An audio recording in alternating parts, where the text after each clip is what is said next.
হাজীগঞ্জে 2 গরুচোর ও আন্তজেলা ডাকাত দলের 2 সদস্য গ্রেপ্তার।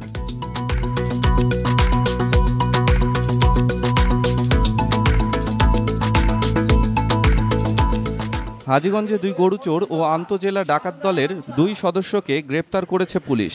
গতকাল বুধবার দিনে ও রাতে হাজীগঞ্জ থানার এসআই খোরশেদ আলম ও এসআই নুরুল আমিন উপজেলার বিভিন্ন স্থানে অভিযান চালিয়ে তাদের আটক করেন। আটক গরুচোর হলেন উপজেলার গন্ধর্বপুর দক্ষিণ ইউনিয়নের পাঁচই গ্রামের শেখ ফরিদের ছেলে আব্দুল আহাদ এবং একই ইউনিয়নের কাশিমপুর গ্রামের ইব্রাহিমের ছেলে মোরশেদ।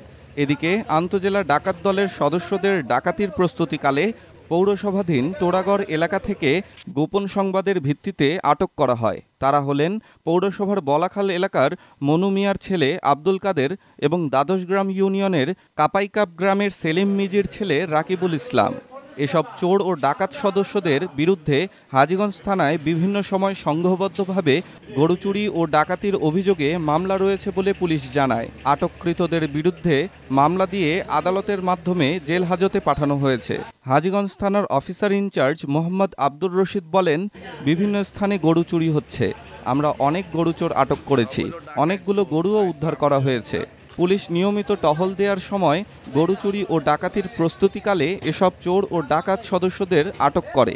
তাদের নামে দেশের বিভিন্ন থানায় গরু চুরি ও ডাকাতির মামলা রয়েছে।